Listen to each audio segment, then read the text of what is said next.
Welcome back with another episode of Fingers Den Blunt Talk, where we talk to the shakers and tastemakers. I'm your host, Portia, And I'm TJ. And and today today we we have. have. I'm Clarissa Smartt, author of Played No More Lessons in Love, Respect, and Boundaries. Then you're intentionally dating that person. So I will say this, that there are a couple of different dynamics where what she's saying ends up, right? Where you have friends with benefits, you have people you have people that you end up dating but not courting. But that's right? unrealistic Where after a certain amount of time. you're having sex, you do dating activities, but you're not courting them for a relationship, right? Typically, when you court somebody, you should also be dating them, right? But the idea of courting them is courtship to move on to the next level. Right. So in this day and age, and this is not something that was active before, when me and you first initially got married, right? Exactly. There was no such thing as courting without dating or dating without courting. That's exactly what I'm referring to, is that women will now date you having no desire to court you. So you never ever get the pussy. Now, I'm not saying you should date or court for the purpose of pussy. I am saying, and I talk to my friends about this all the time, if we're going to be honest, right, you should not be courting and dating and not getting the pussy. So let me just say what I did wrong. In my book, I wrote a chapter called The Leech. The Leech, when I first met him, it was fresh out of my divorce. I didn't really know how to date anymore because I was used to dating the way we dated 11 years ago. This Leech just wanted friends with benefits. I didn't understand what friends with benefits meant at the time because I'm just used to being a wife. I didn't know anything else.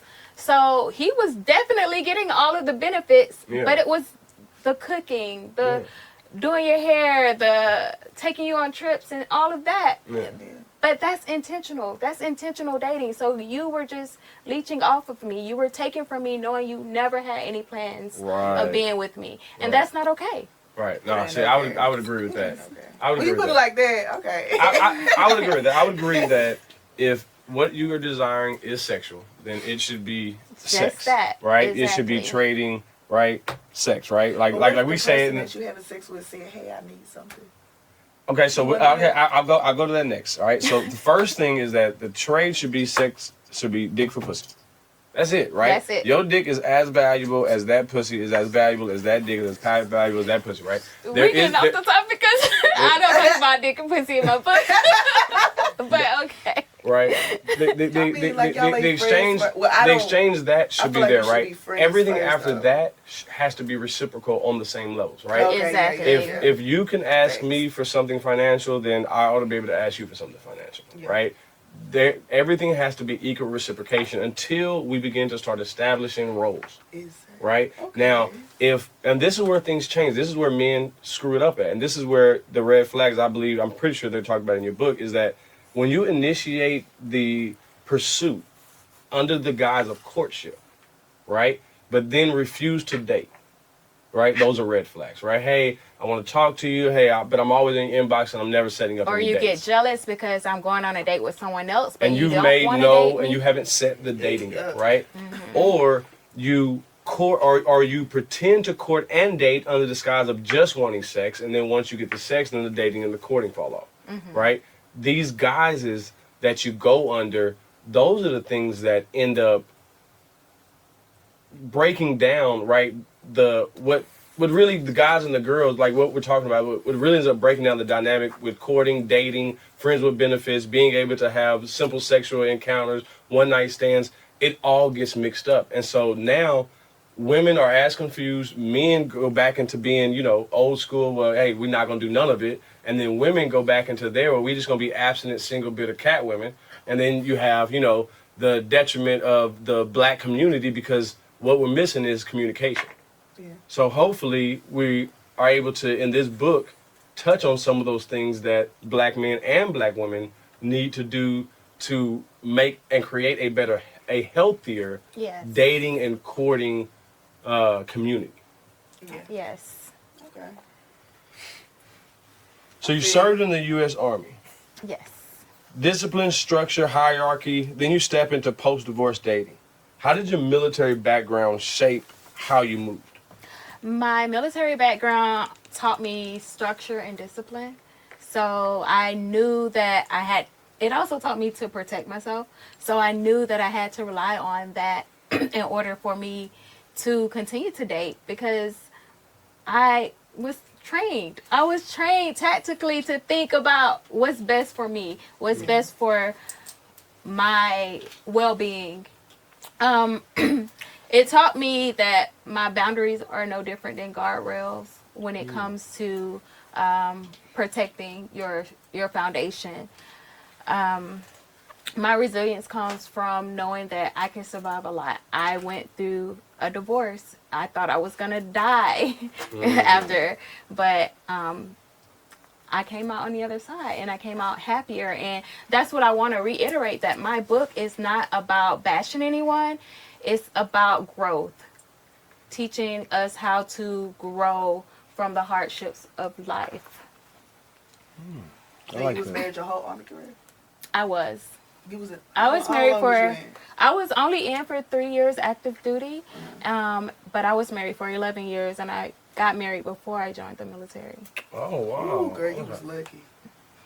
So it wasn't a military husband. It wasn't military spouse. No. We married pretty much right after college. Okay. So you completed college and then military. yes. Okay. See, you don't see that often. A lot of times people go military right after high school, and then they, you like a GI Bill, and That's then how I going was. to college. I ended up getting married while I was in the military. I think married my wingman. joining the military was one of the best decisions for me, because it paid off my student loans. I had over $120,000 in student loans. Really? So joining the military definitely was an asset. Yes. So real quick, because I think I still got some years of eligibility. Hold on, how does that work? So if I join, they just pay it? They got forgiveness programs for military. Yeah, and it depends on what Forgive me, MOS military. you go in at. And I don't know how old you are, but you may be I'm a little. 38. Yeah, you're a little too old gotta- to go you gotta in get now, way. unless I you thought it have was like like 36. unless you're like a doctor or something like that. Yeah. No, I mean, I ain't no doctor. No, we ain't. I thought it was like, I don't know. It's 34, I believe Is it now. 34? Oh, so I You might can get have. waived at 36. Because I know somebody who got waived. Oh, okay. But they might have a doctorate. I don't know. I don't know. Well, But I know they got loopholes. I've been now. long You mean all they gotta do is removed wave from back there. when I get in? Shit, they can wave that. Not like that. Wave that. I wave back. Let me in. Pay these debts off and let me out. Let me Right get before I up go out of overseas. here. Hey, before I go overseas, I'm not lying at all. So, did it make you less tolerant of games or more strategic? Just dealing with everything. Overall, it made me less tolerant. So I have a really short fuse when it comes to dating, and I have when I say I have boundaries, I have boundaries. And if those boundaries are crossed, I cut you off immediately. I don't wait to see if things are going to change. I don't wait to see if things are going to be better. As I stated earlier, even with the red flags, sometimes we know, like, okay, this is a red flag to some, but to me it's maybe just a pink flag. So I can deal with this. I'm willing to deal with this. And what I have to do now is, when I date someone, if nothing about this person changes, will I be okay with this person for the rest of my life as they are? And that's a question that I have to ask myself when I'm dating now. And if I'm not, then I gotta cut them off. I can't waste my time. Yeah. And like, even with like, saying everybody else red flags, have you been able to pinpoint your own red flags while dating? Yes. So some people may not find it as a red flag, but for me it's a red flag because I told you earlier, before we even started filming, that I'm very emotional. Yeah. So I get emotionally attached to people so quickly. Yeah. And that's why I can't do the unintentional dating. I can't do the friends with benefits because... And you know your limit. Right. And that's a red flag for me, because if you know that you don't want what I want, don't even waste your time talking to me, because I'm a red flag in that sense. She said, I'm going to show you some red flags. Yes. Clingy. Okay. So a lot of people confuse independence with hardness. How do you balance strength with softness? I don't know. I've never been asked that question. So I would think that just trying to understand that we all are different and we all come from different backgrounds. We're all raised differently. So I have to have grace and understanding that you're not going to be perfect, but you're going to be perfect for me.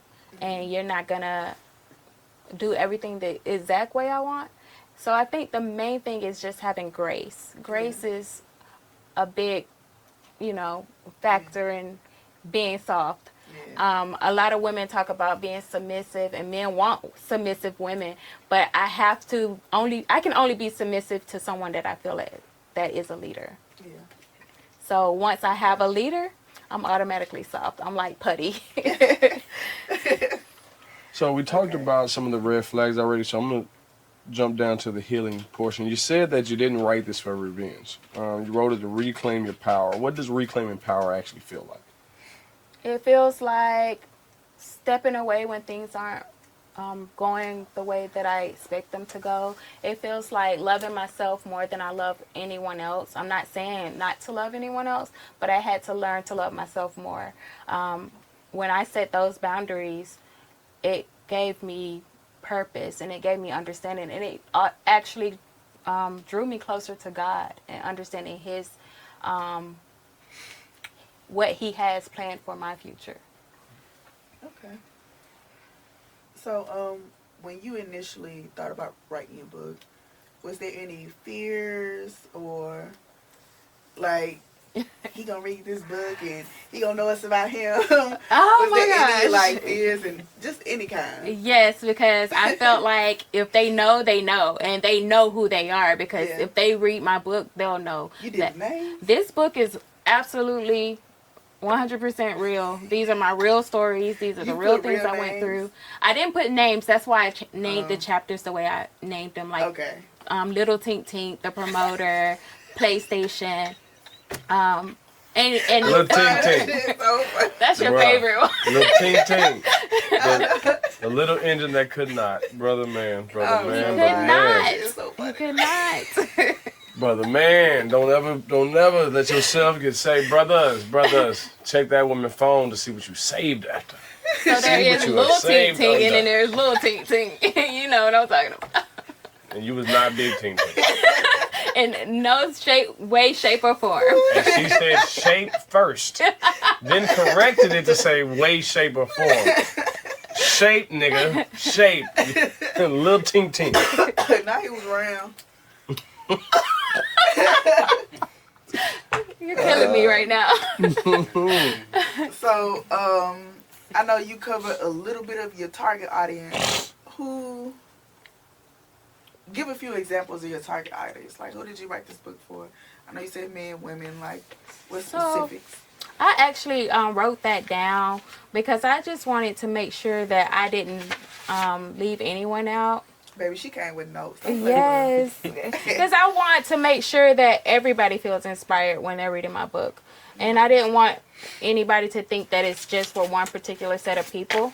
So this is for divorced people that are re-entering the dating world. It's for singles, singles tired of repeating patterns. It's for people who love hard but often forget themselves, as I did. And it's for anyone who has ever said, I should have left sooner.